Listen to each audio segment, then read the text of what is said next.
Shoulders of Dwarves, a weekly podcast about role-playing games.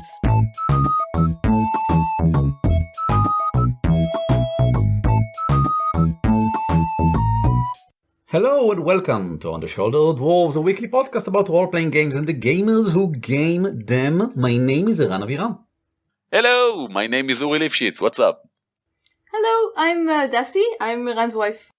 And today we will address a question brought up by Jessica, who you might remember from a previous episode. She sent us an email.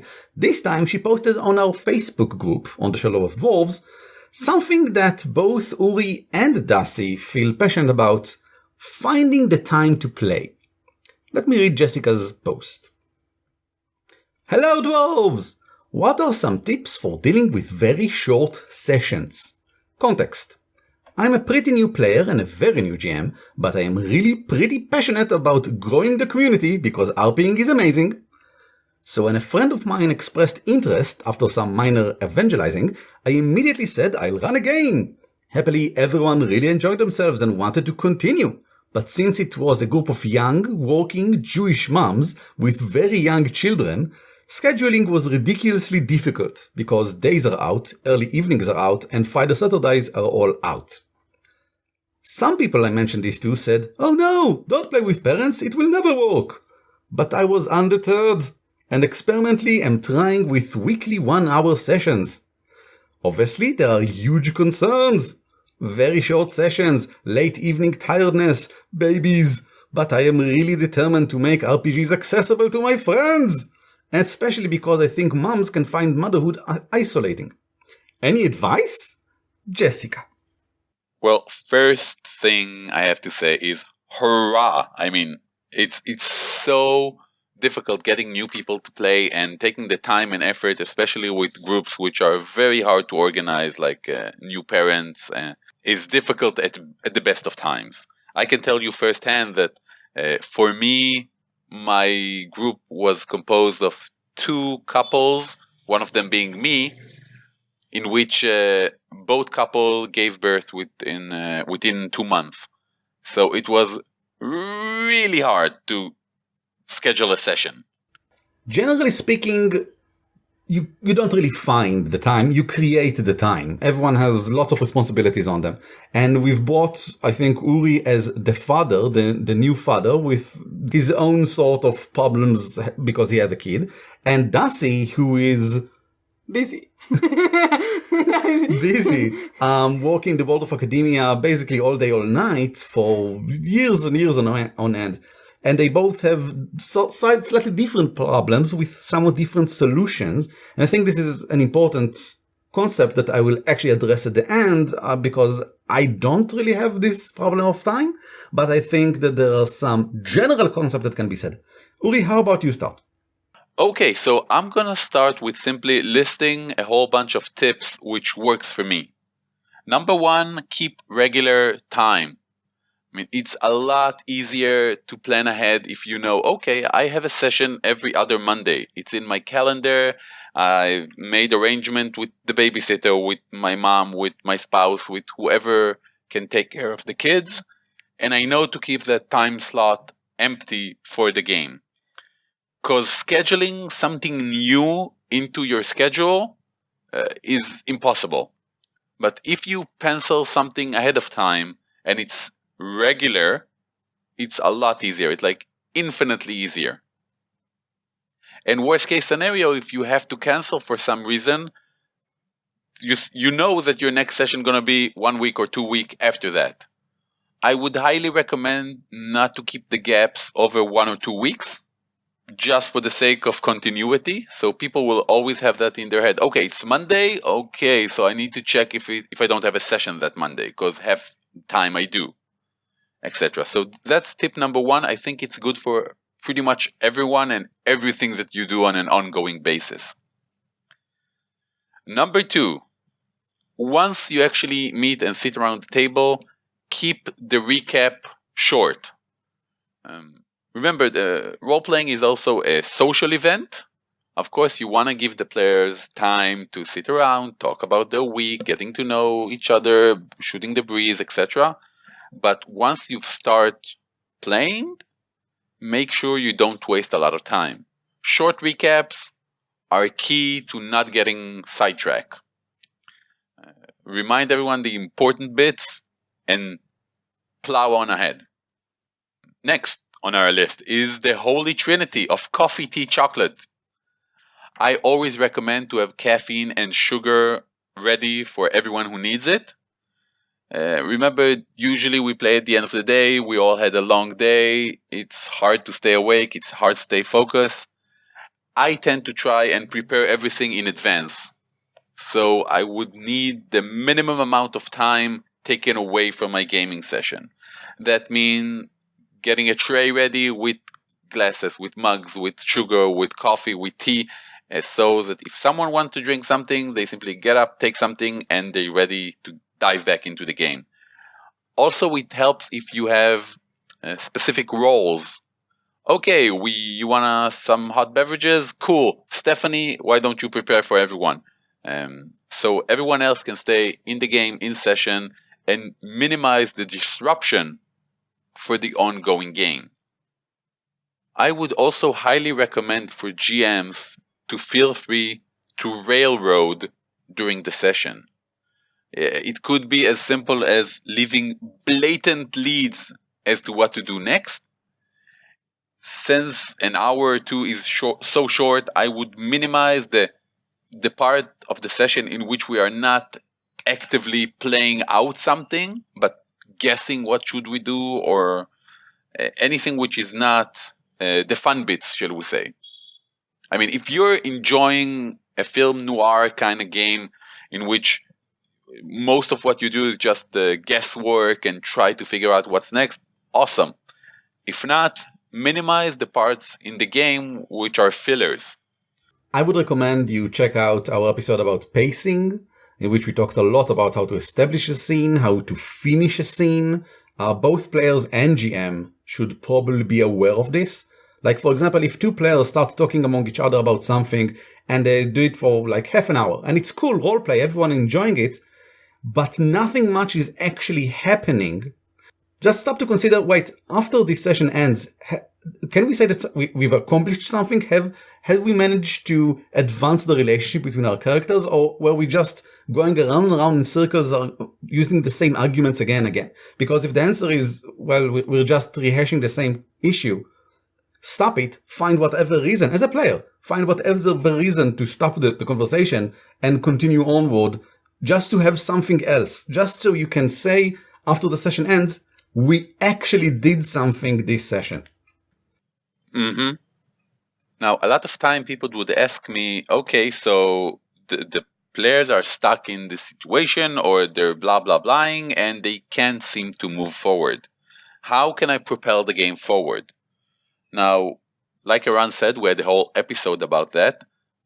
So I would suggest to ask guiding questions in a very direct way in order to propel the game forward. If in a usual gaming session, I would ask, okay, what do you do next? And let the player have all his options open. In a short session, if we are in an appropriate situation, I would ask, okay, do you attack the guard or not? I would focus the player's attention on the doing rather than start thinking about options of something. This focus would hopefully allow the players to immediately come to a decision. Okay, do I attack the guard or don't I? So if I don't attack the guard, I must have a reason for that. And if I do attack the guard, I must have a reason for that. And that would create instant decisions rather than what usually happens when it's a sort of analysis paralysis. In order to shorten the non-playing time in the session, I highly, again, recommend to encourage people to make decisions rather than invent their own activities. Again, put players and character on the spot by demanding to know if they do or don't do a specific action. My next item is to offload as much as you can to outside the session. This could include talking about character concept or joining character backstories before the first session or during the first session. Okay, awesome. You two, your character and your character continue to talk about the meal you're preparing. Take that offline. I will send you an email reminding both of you the topic. The rest of the party, including you, wake up the next morning. Do you go on the carriage? So, if there is something which could enhance character development or could give more interesting depth to the world, but doesn't necessarily have to happen within the time frame of the gaming session, simply offload it. Now, my pretty much last tip is to save time by directly alluding to a well-known TV show or a trope or a cast of some sort. So, if your character go into a police station, I will not waste time by describing everything. I will simply pick a TV show, which I know or assume that most people know, and say, okay, you entered the police room. It looks exactly like the set of Brooklyn Nine-Nine, and move from there. Now, sometime I would save time by directly alluding to some other work of art instead of describing something. For example, if the group of characters are walking in the street of the city, and there's a huge statue of a woman holding this huge arrowhead into the sky, beaming with heavenly light. Instead of wasting time on the actual description of every nook and cranny, I would simply say, okay, there's a statue to your right. It looks exactly like the Statue of Liberty, only holding an arrow and emitting glowing white light. This gives a lot more potent visual imagery to the player with a lot less description needed. As I oftentimes describe characters as characters from a specific TV show. Oh, so there's a policeman standing in front of you at the entrance to the police station. He looks exactly like the captain from The Wire. You know the one I'm talking about. And he's currently standing, holding a sandwich and looking at you intently. This evokes a very strong image, which again allow me to minimize the description time and give and establish an atmosphere a lot more clearly and precisely and quickly than I would in a regular game. It's also a very good way to create that feeling for the player that their character actually know these specific NPCs. Because if I would say, okay, there's a specific police detective, he looks exactly like that guy from The Wire, who the Irish cop, which everyone hates but does his work really well. So all of the characters already know who this guy is and how does he act, which helps a lot to instill that sense of, okay, I know this guy because I know the cops in town, and now I got the exact sense of what it is, and I don't need the GM to go and explain everything to me. Now, one of the things which I personally enjoy doing in every session, be it a short or a long session, is to try and start the gaming session with high energy scenes that really focus the attentions of the player and getting us directly into the feel and mood and happening of whatever it is we're doing. That, of course, also helps if you finish the previous session with a cliffhanger or with something to look forward to. In that way, you can immediately at the start of the session shoot a quick recap, followed immediately by the continuation of that specific high energy or really intense scene. That way, you try and push the players into the story as quickly as possible without losing valuable time. Now, my last tip, which I hope will help, is to try and find either game mechanic or plot devices that will help you support this kind of gaming style. I had a campaign years and years ago, which I knew ahead of time that players will miss sessions on pretty much a regular basis.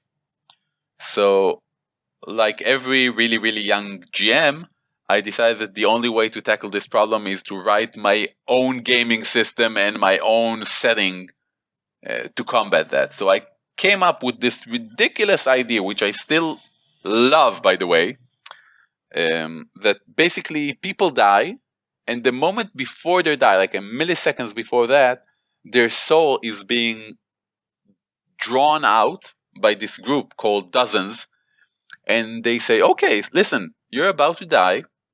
Here's the deal. You're going to come work for us. We're going to save you from that immediate death. We're going to take you to a parallel universe in which you're going to work for us. And once you complete 12 quests for us, 12 missions, we're going to send you back to your specific timeline 1 minute before your death with the knowledge of your impending death, so you can avoid it. And when they send you off to missions, sometimes there's mix-up and people get teleported, for lack of a better word, back to the base or back to other missions. So it's very often that if 5 people go on a quest for the dozen command, they're called Dozens, the group, some of them would disappear mid-mission or reappear mid-mission because all the parallel universe should always get tangled up and people get sucked into other universes and other timelines. So if a player can't make it to a gaming session, I simply say, okay, his character disappear mid-action, as you have learned to expect during these kind of scenarios, and what do you do now? So that was a game mechanic / setting which helped me deal with the problem of missing players. And then if some of the players couldn't make it, we would still meet and play.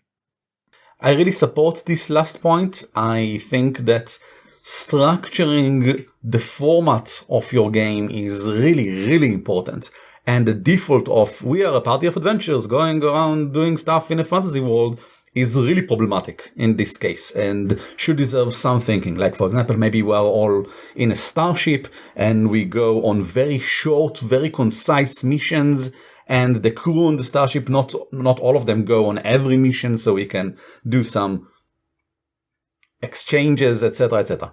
It can be a lot of different stuff. Exactly, and structuring your gaming session as Monster of the Week kind of campaign allow people to be in a better focus. Because a short session, regardless of how short it is, should also have a sense of closure and, I don't know, upbeat ending. It should be more encapsulated, even though it's short. Okay, so those are your suggestions. Dasi! Hello, how about your suggestions? What do you have to say? Hi, Dasi! Hello everyone. So, I think this is kind of useful because you both talked about the GM's perspective and I can talk about the player's perspective. So, I don't know anything about parenthood, but my problem is I'm just really, really busy. I work in a very demanding job. It's not the 9 to 5, it's more like the 9 to 8. It can sometimes go into weekends. So, most of my advice focuses on players who have less time than ideal.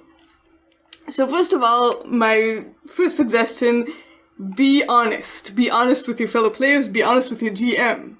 Make it very clear that you have a lot of demands on your time, because more often than not, I'm in a situation where I play with other players who have more time. Not necessarily with my role-playing game. This actually happened more when I'm playing board games on a weekly basis, which I do as well. Most people have more time than me, and the danger is that I might disappoint someone if people want me to meet me more often or, would like to do longer sessions. So be very upfront. Say, listen, my job demands a lot. I can only meet between X and Y, and so just be very clear. People are nice, people will understand, but make it very, very clear. That's A. Now, make it even more clear if you know that you're going to have an intense period of time doing your job where you will not be able to play at all. So that actually happened to me recently. I teach at a university. I had a full month where I needed to mark essays and exams, and there was no way I could play during that month. And when you know that that happens, whatever your job is, if you know that you're going to have a month where you can't play, let your GM know as soon as possible in advance, so that the GM can plan the campaign story so that you will have a break at exactly the right time. For example, if the GM doesn't know, and then you end on a great cliffhanger and everyone is in suspense on what's going to happen and they have to wait for a month, everybody will be annoyed with you. Whereas if you tell the GM enough time in advance, what happened with our 50 Fathoms campaign, for example, is that we ended precisely in the right time to have a break. We were all leveling up. We wanted to get a letter of marque in order to move from being pirates, yar, to privateers, rule Britannia, yay, kind of thing. And it would have taken us a long time to do so it worked really well that we did that over the month where I could not play. So those are, first of all, be upfront, know your schedule in advance. If you're also working in a job where you are expected to be available outside of normal office hours, then I would say the opposite. Make sure that the people in your job know that your time slot for playing is off limits and they just can't contact you then. It can be simply by telling them, I don't know, my time slot, for example, is Sundays 3 to 7. Nobody can contact me on Sundays 3 to 7, no matter what. Contact me some other time. They know that, and also you can have an out-of-office email that makes it clear I'm out of office on Sundays between 3 to 7, period. And that's really important, because when you're in the game, you need to be in the game. You can't start thinking about work. So that's on the other side. Make sure your coworkers know your time slot is sacred. As much as it can be. The final point, because I know some people actually enjoy this, but it definitely doesn't work for me, and it probably doesn't work for other people with high demanding jobs. There are all kinds of ways to socialize outside of the time slot of the game. You have WhatsApp groups and Hangout groups and whatnot. So it doesn't work for me. I mean, I do have a WhatsApp group, by the way, for both of my gaming groups, but I think I've made it quite clear that I really can only socialize during the time slot of the game. Maybe in the evening afterwards, I can't answer, messages in the middle of the day sort of thing. I just can't, and I imagine I'm not the only one. So these are sort of advice that you can have as a player who has a demanding job and who also wants to play and enjoy themselves while playing and make himself as available as possible. I would recommend perhaps muting the WhatsApp group. It's a technological solution. You can mute it for like 8 hours. So during the day, they won't interfere. And at the evening, you can go through everything and respond whatever. We have a friend in our group that is not only teaching throughout the day. No, it's not Darcy, it's someone else. He's also living in the west coast of the US and we're at London, etc.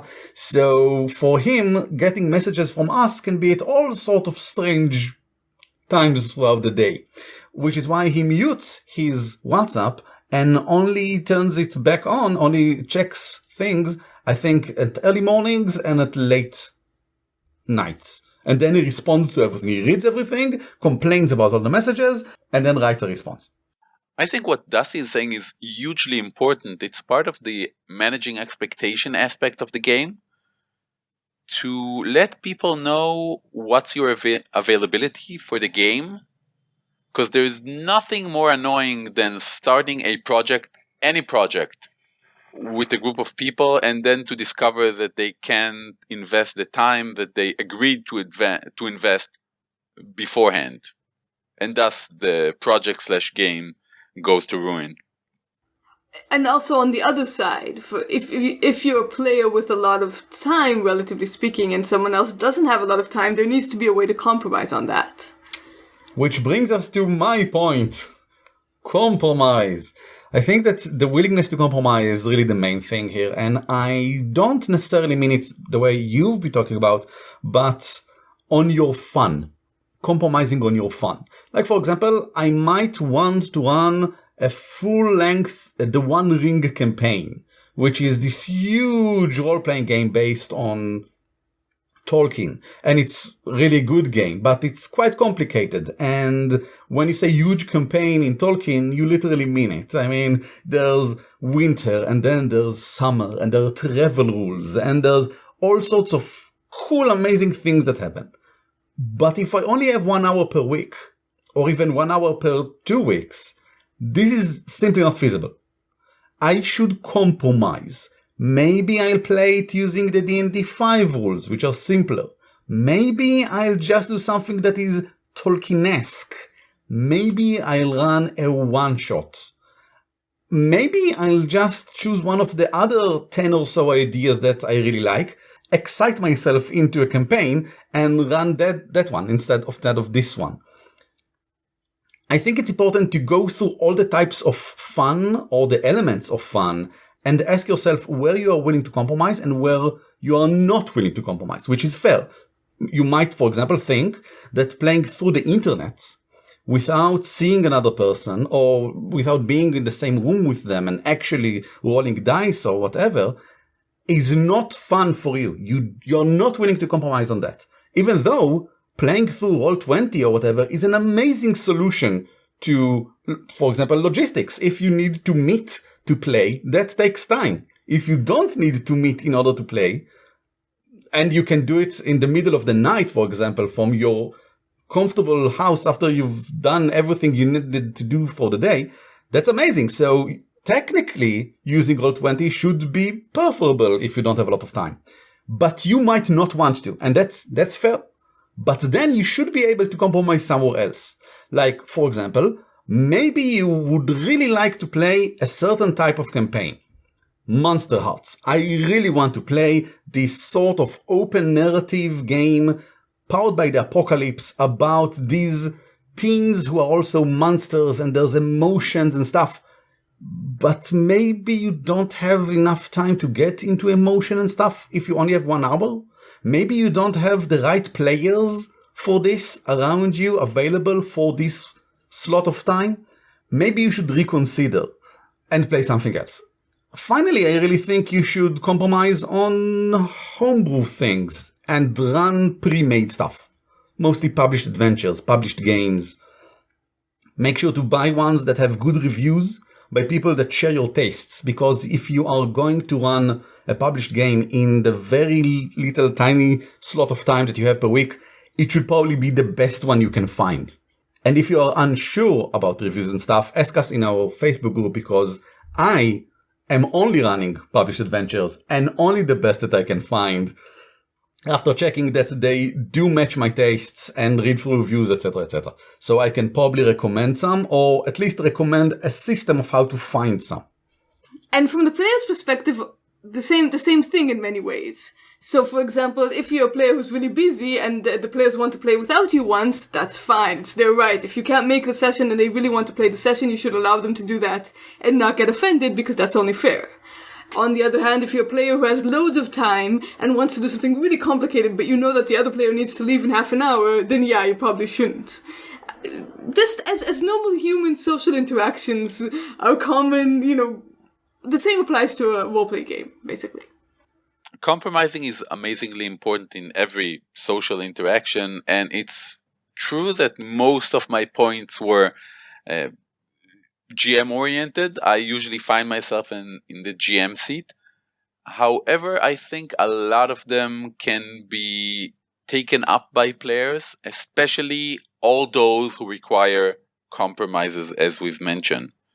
For example, if you can't make it to a session, go ahead, tell the others and say, guys, I can't make it to this week's session. Please play without me. Take it on yourself rather than to have everyone feeling bad. No, we can't make it. We should cancel. We should wait for him. Be the bigger man or woman and simply say, okay, it's on me. I messed up. I can't arrive to the session. You go on and play. Now, instead of the GM saying, okay, offload this to outside the session, again, listen, John, this is an amazing in-character discussion we're having. We're really short on time. Why don't I send you a WhatsApp tomorrow and we can continue this debate outside the gaming session? Be willing to compromise on things on your own term. Own the fact that there's a very short amount of time in which you can all meet and play, and don't drop this whole responsibility on the GM. And I have to say that some of the best sessions that I have were like 45-minute sessions, because everyone knows that we have zero time to mess around and we need to be sharp and focused. So things are really going into hyper mode and things advance amazingly. Excellent. I think we cover this from all aspects, all possible aspects. But if you, listener, think otherwise, send us an email at show@dwarfcast.net or visit us on Facebook on the Shoulder of Dwarves and yell at us. Yell, shout, or write it down. It's probably preferable because then we can actually read it. There's actually 2 tips that we didn't tell you. If you know which tips those are, please send us an email or write on the Facebook group so we'll know you're smarter than us. Nice. And now I think it's time to take the load off.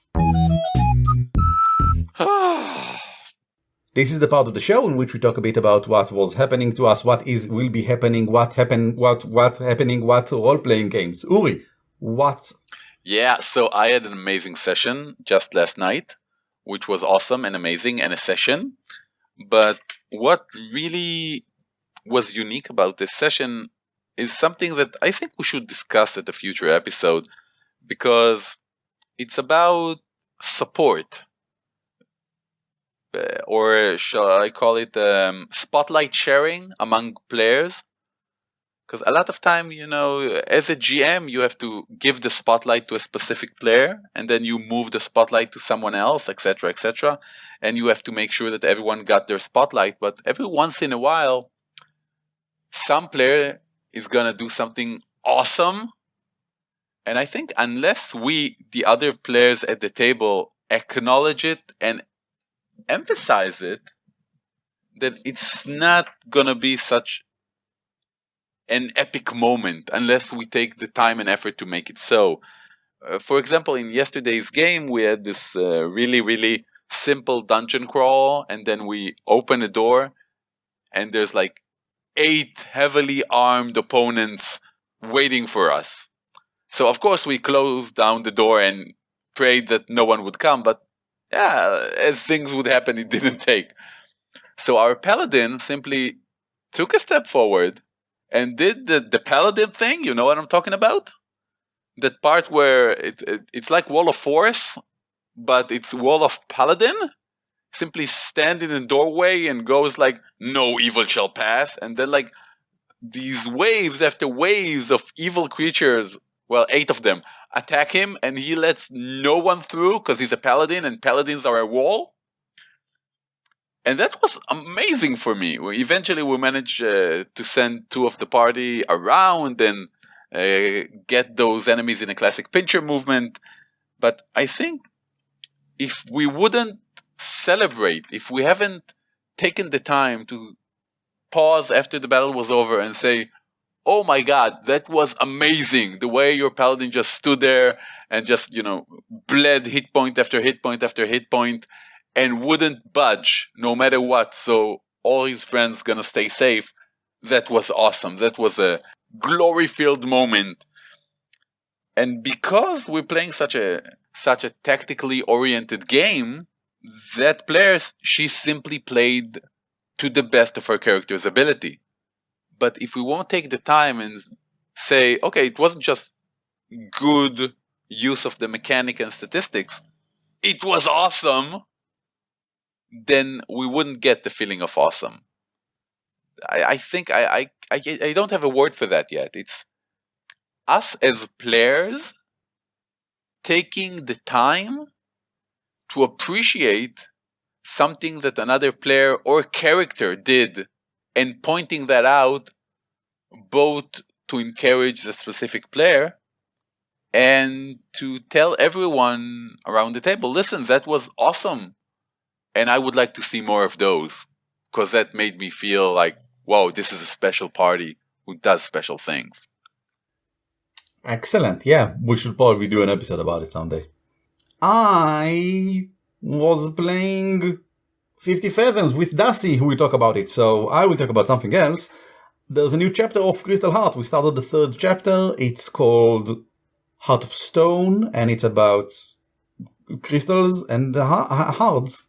Actually, it actually is about hearts this time, as you readers will see, and about politics and nationality and stuff like that, and I think it's been an interesting one.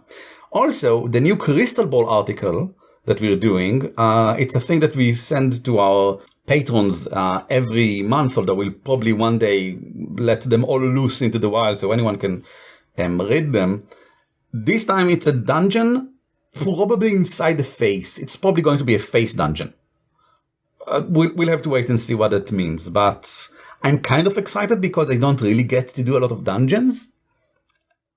I only run pre-published adventures, as I said, so I don't usually get to sit down and invent new things for adventures to be killed by. So we'll do it this time and see. I beg your pardon, did you say that the dungeon was inside a face? Yes, it's a face dungeon.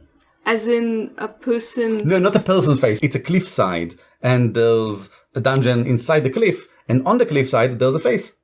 Okay. Just take it at face value, Dusty. So, we played 50 Fathoms last Sunday, and we split the party, and it was awesome. I encourage you all to split your party at every possible opportunity. No, not necessarily, but it was really nice, because usually you're always told never to split the party, but we were in a situation where it was very clear that the other two characters had loads of really good stuff that they could do, and that they did it really, really well, and I felt that my character would work better elsewhere. So they went off to investigate a dungeon, actually.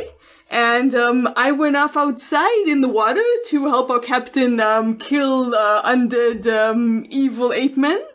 And it was really, really fun. And I got to blast loads of ape men. I play a wizard. And I'm just saying that, you know, it's a good idea for players to take initiative. And if they feel that they could be more useful elsewhere, to go elsewhere and do their stuff. That's all. That's what I had to say. That was my load.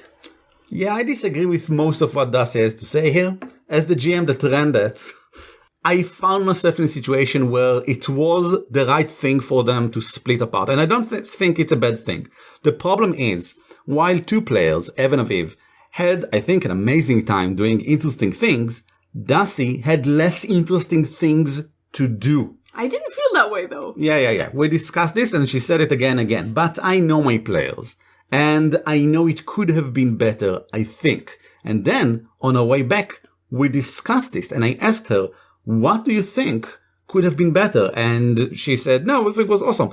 But then I continued the conversation, and I think we arrived at a point where I thought about something that could have made it more interesting. I thought about, we could have done this and this and this. The thing is, I don't think I could have thought about this interesting idea during the session. So the main lesson I take out of it is, if during the session, as a GM, I know that this is not as interesting as it should be, but I don't have any idea how to do it more interesting, I should probably ask the players for advice. Mm-hmm. It's sort of a hit against my ego, and in a way it's also, it might hurt the suspense of disbelief. Wait, this thing was not pre-planned? This is all invented on the spot, then it's not real.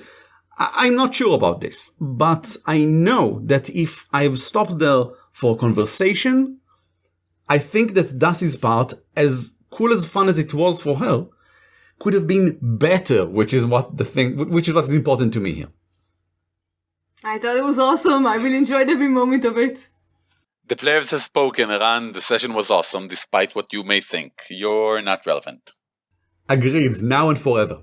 If you guys enjoyed this episode, how about telling your friends about it? Or some other episode. We have like 25 now. I mean, there's probably one there that you think is pretty good and maybe useful. You can do so on the Facebooks, on the Twitters, hand to mouth, mouth to hand, face to cliff.